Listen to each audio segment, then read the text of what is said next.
ये कथा है, ये भी एक मुरली है। कैसे मानेंगे कि ये मुरली है? 7 छेदों की बांस की छड़ में जब भगवान ने अपने प्राण फूके तो उस मुरली में से क्या निकला? एक राग निकला। मुरली में से क्या निकलता है? राग निकलता है। और राग अपनी ओर खींचता है व्यक्ति को, भक्तों को, श्रोताओं को अपनी तरफ खींचता है। कहते हैं ना, बड़ी मधुर मुरली बज रही है, बड़ी मधुर कथा हो रही है, बड़ी सुंदर कथा हो रही है, तो फिर खींचे चले आते भाई। ये भी एक मुरली है। इसमें भगवान जब प्राण फूकते इसमें से राग निकलता है। और ये कथा भी एक मुरली है। इस हाड़ मास के पुतले में भगवान जब अपने प्राण फूकता है तो इसमें से भी राग निकलवाता है, कथा में से भी राग निकलता है। भगवान की जो मुरली है वो भी भक्तों को अपने पास बुलाने का माध्यम है।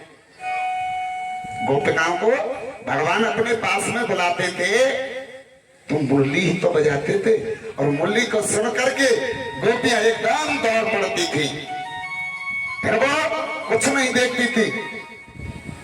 और ये कथा भी हमारे भक्तों को अपने पास बुलाने के लिए एक माध्यम है। भाई, ये श्रीमद् भागवत क्या है? ये श्रीमद् भागवत स्वयं भगवान श्री कृष्ण है, ये कोई पोथी नहीं है? श्रीमद् भागवता क्यों अयम प्रत्यक्ष कृष्ण एव ही। भागवत के रूप में ये भगवान स्वयं कृष्ण हैं। इनकी ये पांडमयी मूर्ति है, वाणी। गोपी गीत में गोपियों में यानी सुखदेव जी महाराज ने कहा है, पति सुतान भ्रातृ बांधवा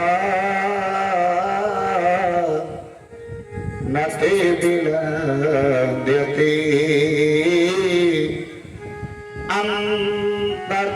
अंतर्जुतांगता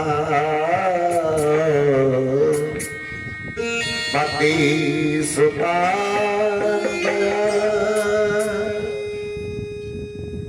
जैसे ये गोपियां जब निकली है तो कुछ ने तो अपना काम पूरा किया और किसी ने पूरा नहीं कर पाई तो अधूरे काम को ही छोड़ करके दौड़ पड़ी है भगवान के पास में। ऐसे ही हमारे यहाँ के प्यारे श्रोता हैं, कुछ ने अपना काम किया होगा और कुछ न कर पाई होगी तो उन्होंने कहा होगा कि चलो कथा है गई, अब आए के लौट के शाम को कर लेंगे। आज है, आज ही की तो कथा है, चला चलते।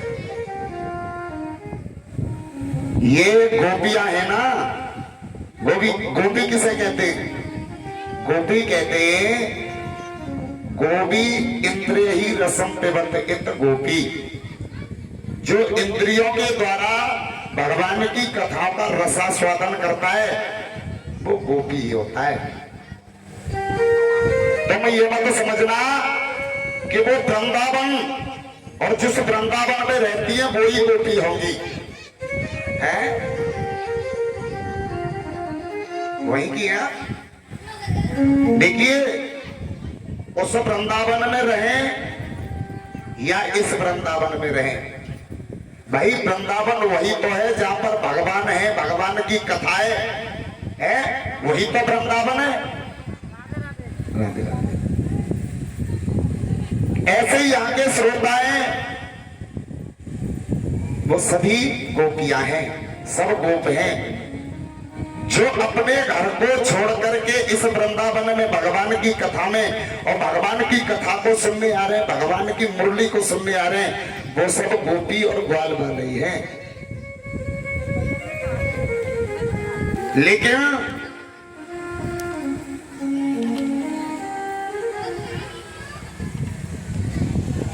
हमारे पास में एक आध बच्चे जाते हैं, वो कहते हैं गुरुजी जब तक तुम्हारी कथा की 2-4 दिन तो पहले तो तैयारी है रही है ना। हमें तो यही ना असर पड़ रही कि हम घर रोटी खाए जाते हैं कि ना खाए जाते हैं।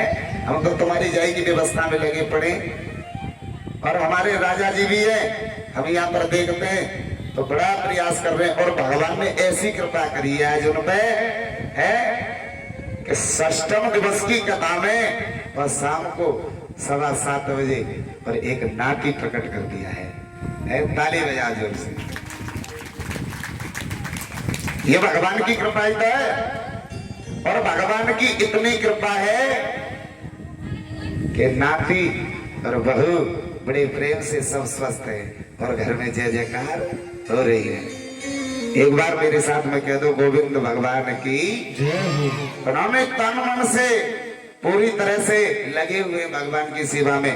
भगवान की सेवा में वो लगे रहे तो मेरे ठाकुर जी की सेवा में नहीं जाने कैसे पहुंच गया होगा और सही सलामत सब कुछ हो गया है। बोलना पड़ेगा,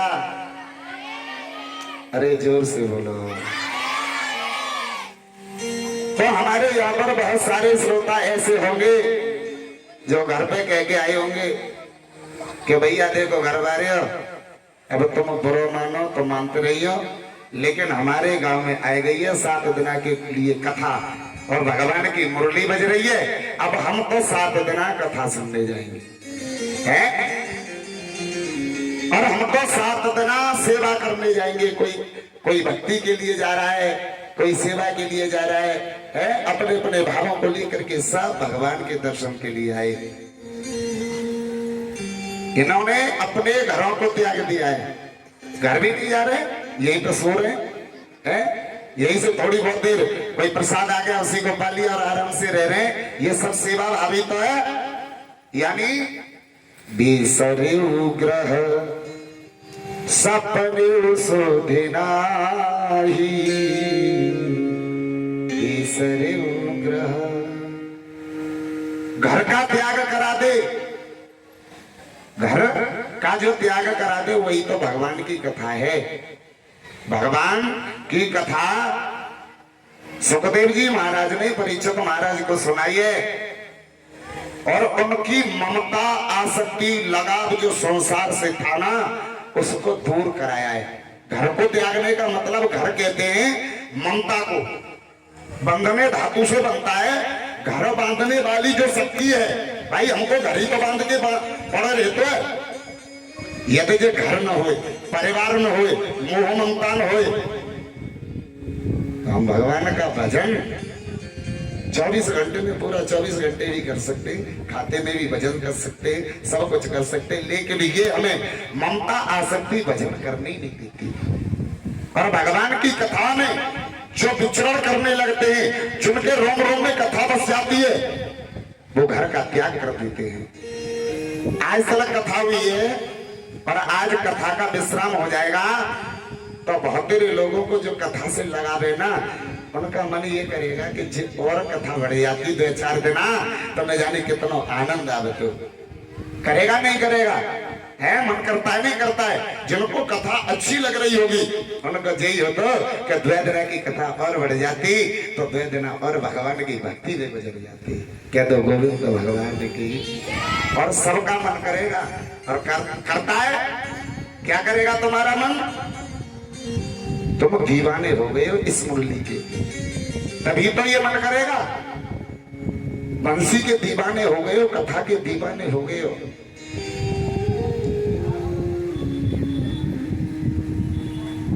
बंसी की धुन के हम मस्ताने हो गए। ये मुरली बज रही है, ये कथा है। मुरलिया में बताया ना कि बंसी की धुन के हम मस्ताने हो गए और श्याम तेरे नाम के दीवाने हो गए। श्याम तेरे नाम के दीवाने हो गए, श्याम तेरे नाम के दीवाने हो गए। बंसी की धुन के हम मस्ताने हो गए, बंसी की धुन के हम मस्ताने हो गए।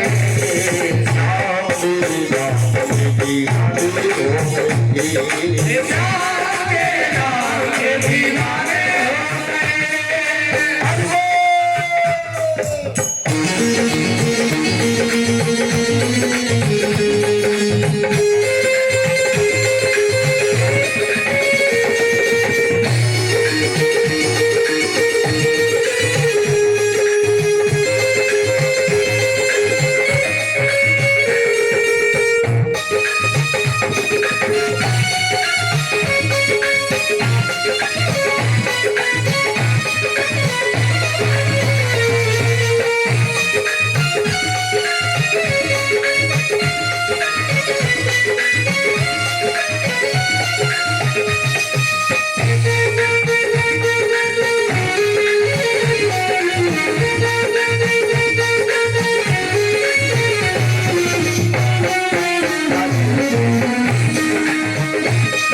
हम, कर दो कन्हैया बस इतना करो, तेरे ही नाम के सहारे हम, कर दो कन्हैया बस इतना करो। हे भगवान, हे ठाकुर जी, हे परमात्मा, हमने तेरे नाम का सहारा लिया है, तेरे ही नाम के सहारे हैं हम, कर दो कन्हैया बस इतना करो, तेरे ही नाम के सहारे हैं हम, कर दो कन्हैया बस इतना करो। अरे चरणों में तेरे हम ठिकाने हो गए, चरणों में तेरे हम ठिकाने हो गए, चरणों में तेरे हम ठिकाने हो गए, चरणों में तेरे हम ठिकाने हो गए, राम के नाम की दीवाने हो गए, राम के नाम के दीवाने हो गए। हरि बोल।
और इसलिए ये 500 रुपए का पुरस्कार रूप में, यानी ठाकुर जी के चरणों में अरदास 501 रुपए की आई है हमारे श्रीमान जीतू दूधिया जी।